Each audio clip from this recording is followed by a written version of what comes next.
Welcome to the Boruto 2 Blue Vortex chapter review for chapter 12. This chapter is absolute gas, action-packed, and offers us insight into some previously unanswered questions, and sets up what looks to be the beginning of some incredibly hype moments to come. So, without wasting any time, let's get right into it. We kick back into gear with Boruto standing toe-to-toe with Hidari, everyone's eyes locked in an intense stare down. Remember from the end of the last chapter, Boruto came swooping in like the hero he is, just narrowly saving Sarada and Himawari from the clutches of Hidari, who is preparing to absorb Sarada and potentially figure out the questions that have been plaguing his mind since he gained sentience. Who am I? What's clear about the Boruto writers at this point is that they really enjoy posing the question of identity to their characters, and the mechanisms of how they deal with them is what defines them. Checking to see if Himawari is okay, Boruto realizes that the threat is still present and orders Konohamaru to take care of Himawari. And just as he says this, of course his battle instincts were correct, Hidari slices his arm down towards Boruto, who deftly parries the attack with a half-sheathed sword in hand, and simultaneously launching his own counterattack in the form of wind-style breakthrough. Now, here's a little bit of intrigue because this is the first time we've seen Boruto utilize this particular jutsu, and given his general use of the Gale Palm, one would expect this maneuver to follow suit. But as far as the translators are aware, these are the kanji for the breakthrough jutsu. To be honest though, given that Mitsuki and Orochimaru are both users of this jutsu, and according to Sasuke himself in chapter 5 of 2 Blue Vortex, Boruto is a genius and is quick at learning things, having mastered everything Sasuke had to teach him in just a few years. Him being able to conjure this pretty basic wind release jutsu isn't much to talk about either way, whether it's Gale Palm or actually Breakthrough. However, this is a pretty wild statement considering Sasuke is trained under the likes of Kakashi, Orochimaru, and has battled some of the most legendary names in the history of the shinobi world, and Boruto learned everything that his incredibly talented master taught him. This should not be an understated feat, and I really hope they do something more with this statement as time goes on, either with Boruto revealing more and more of Sasuke's abilities, or even just new ones of his own. Alright, back to the chapter. Hidari was launched away by the jutsu, completely caught off guard by Boruto's incredible tactical awareness, and comes to a skidding halt before retreating by use of a nearby claw mark. Boruto sheaths his weapon and the four shinobi finally have a moment to gather themselves. It's at this time we cut to Kawaki and Delta, who finally arrived at Boruto's last known location, only to discover that he had teleported away with the use of the Hirai Shen.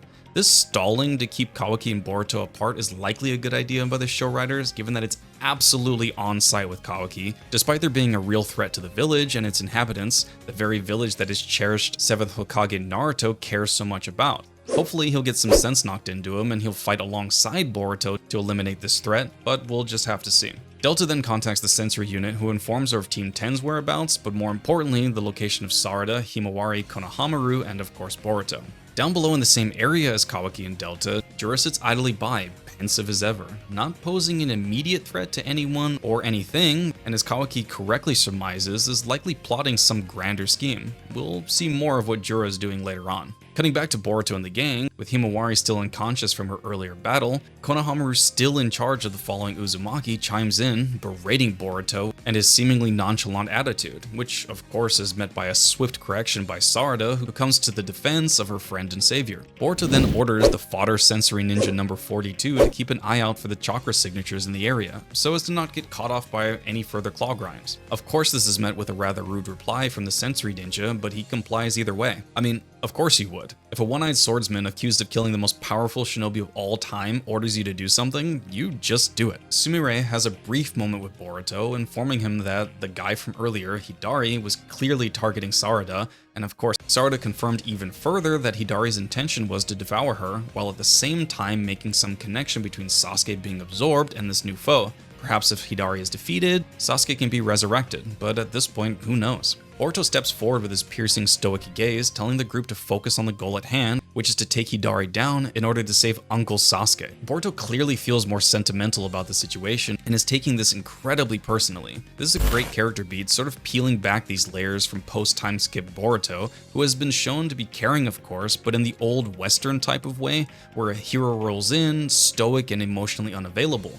Now we get a sense that the vulnerable, caring Boruto is still in there, underneath the immense weight that has been put on his shoulders in large part by Kawaki. It's at this moment that fodder sensory ninja number 42 senses a chakra response from the claw marks, indicating that it's a claw grime, but is unable to discern where it's coming from. So of course, Boruto's eyes lock onto the emerging figures, standing ready as they are completely surrounded by several of the grotesque creatures. Before the battle begins, Boruto informs Sarada that she is only to counter the attacks that make it through him. Given that they all know that she's the final goal of this assault, she confirms without a second thought, further solidifying their trust in one another as Team 7. The battle begins with the Claw Grimes swarming in, and again, Boruto remains calm, with an intense focus stuck on his gaze. With deft and agile movements, Boruto bounds over the first assailant, cleaving his sword through its head and upper torso, before moving his eyes onto the next targets, which of course he effortlessly bisects. A remaining Claw Grime makes it through the initial assault, and Sarada is quick to deliver a Haruno patented and throws a devastating kick towards it. Unfortunately, Hidari emerges from the abdomen of the Claw Grime, intercepting the blow and catches Sarada's leg, quickly making an attempt to encase and absorb her. This is an incredibly dangerous moment due to the fact that Boruto is seemingly preoccupied with the other Claw Grimes. But no. Fortunately, Boruto is ever quick to the draw, launches a shuriken into the nape of the Claw Grime, and through quick utilization of his Hirashin technique, launches a Rasengan into the back of Hidari, landing a clean, destructive blow. Hidari, visibly pained by the damage he received in this attack, is forced to retreat, only to begin initiating a recovery process by melding his flesh with the roots of a smaller divine tree, quickly recovering all the damage he had taken. This is a problematic situation because without Kawaki's Sukuna Hikona, there's no way currently to remove the claw marks, so Hidari can come and go as he pleases, infinitely recovering any damage he has taken and continuing to ambush Boruto and Sarada.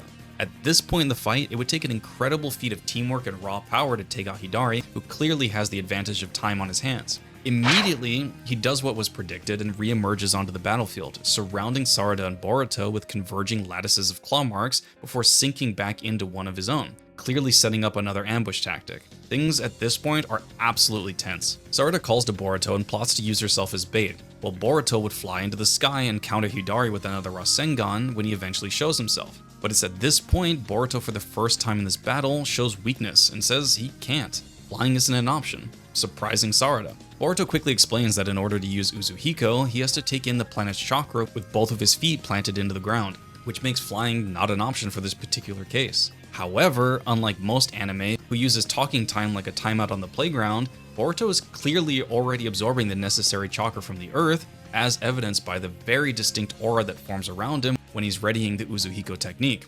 Likewise, Hidari now launches his ambush, likely listening in on the conversation and seeing this as a moment to strike before the heroes can power up. I mean, what a unique and clever concept in the world of anime. Stopping an opponent before they are at maximum power? Hidari should give a lecture to literally every single Dragon Ball character. I really hope that this kind of battle awareness carries on with Jura and Matsuri because it's so damn refreshing to see a villain take every opportunity to take down their foes and accomplish their tasks. The villain should not care about plot or dialogue. In fact, narratively, a villain should be there to disrupt every notion of normality that the protagonists welcome, and Hidari does that just now. Konohamaru steps into the fray, which is surprising considering the last time we saw him, he was protecting the unconscious Himawari. He raises another Rasen barricade to quickly block Hidari's attack, and now we see that fodder sensor gun number 42 has taken the still unconscious Himawari and Sumire to safety, allowing everyone to battle without that worry on their minds. However, in this moment of reprieve, Hidari launches another attack, his obsession with Sarada shown in full force as he locks onto her position and wraps her up with a wood-style attack. I will probably address this in the wrap-up, but I really don't know why Sarada refuses to use her Sharingan. I mean, attacks like these happening to an Uchiha is really rather surprising, and unless there's a given reason for it later in 2 Blue Vortex, it's clearly just an oversight, or a writing decision to continue applying tension and making Sarada a damsel in distress to make her big Mangekyo power reveal all that much more satisfying. I really hope for the latter. With Sarada caught in the clutches of Hidari, she weaves through a set of seals and utilizes the Chidori Current, a signature move of her father's, which travels through Hidari, who is clearly stunned by her technique. Sarada uses this brief moment to sling the roots of Hidari's arm over her shoulder, and once again using the immense strength that she inherited from her mother to launch Hidari out of the ground and into the air above Boruto. Sarada pleads with Boruto in this moment, hoping that he's had enough time to fully charge his Uzuhiko and capitalize on Hidari's overzealousness and land a devastating blow. Even though he's unsure about his technique, due to not having had sufficient time to gather the Earth's energy, Boruto has no time to spare and declares that he's gotta do it now, and lunges forward, plunging his Rasengan Uzuhiko directly into Hidari. The technique erupts into a violent maelstrom of chakra, and we see a shocked, pained look from Hidari indicating that the blow had landed successfully. The attack dissipates and we see Hidari falling out of the sky after being ripped to literal shreds in what looks like a tornado that Boruto created. It only then occurs to Boruto that Hidari is just going to teleport away, heal, and they'll be back at square one. So he lunges forward, calling out that he won't be letting Hidari get away. But just as Hidari begins sinking back into his claw marks, Kawaki appears and roots him down into the earth, pinning him into the ground. With his classic modus operandi, Kawaki destroys and asks questions later and absolutely obliterates Hidari, leaving nothing but a smoky crater where the Sasuke impersonator once was. What happens next is truly interesting, because out of what appears to be thin air, a thorny fruit with a spiraled eye at its base forms, and Boruto takes it in his hands, with Kawaki and Sarada looking surprised at the strange item. Boruto appears almost confident and assured at what this thing is. Speaking now to the toad in his cloak, who has been keenly watching the events transpire, even relaying information back to a person on the other end of this communication line, who is now revealed to be Kashin Koji, who quickly confirms that this is the same thing he saw before.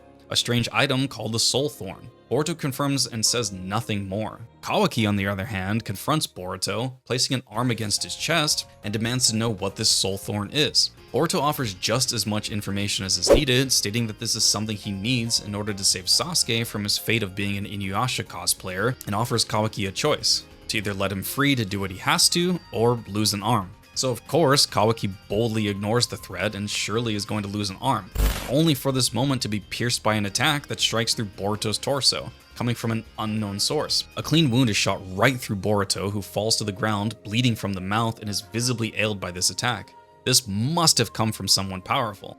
Sarada, still without her Sharingan active, runs and recovers Boruto, scooping him into her arms. We then finally cut to Jura, who appears to be high in the sky, with one eye closed as if utilizing the scope of a sniper rifle. He calmly states that he just barely missed Boruto's vitals and charges yet another attack from his Rinnegan eye.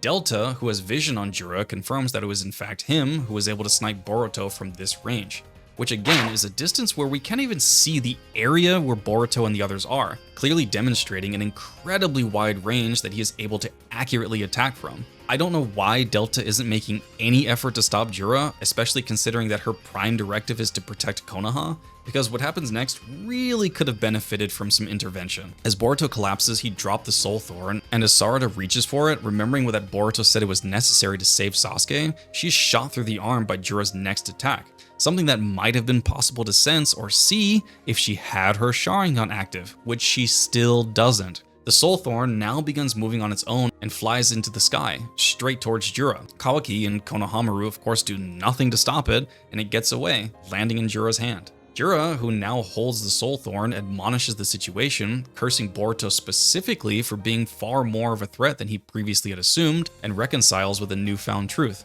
Kawaki would be the food for the Ten Tails, and Otsutsuki Boruto would become his new target. And that's the end. This chapter was absolute gas. We get to see what is the strongest version of Uzuhiko that we have seen yet, which incapacitated Hidari completely, even in a partial state of completion, which really only opens up further questions about this technique at its maximum power. Boruto and Kawaki are finally reunited alongside Sarada, which means Mitsuki is surely on his way with a newfound resolve of finding his own son, and Jura now takes the stage after wounding Boruto and Sarada, leaving really only a full-powered Kawaki to fend him off. And I really hope that Kawaki realizes the greater threat that Jura faces and defends the injured Boruto, making for a moment of reconciliation between the two bros. But we'll have to wait for next month to see that. Hopefully. Of course, I'm hoping to see Kawaki cut loose and get a power-up or a cool fight, but what I'm really hoping for is Sarada to reveal why she's been saving her chakra, not utilizing her Mangekyo or even her base 3 Tomoe Sharingan throughout nearly 2 whole battles, because she has some crazy power that requires a lot of focus and commitment of energy. At this point, I really hope that she doesn't just have Susanoo or some technique that Sasuke used, and has something of her own. I mean, it would be a real disappointment to see her lose that uniqueness and just become a carbon copy of Sasuke, but we'll have to see as time goes forward. Anyway, that's all for me. Expect more Boruto content soon. Peace.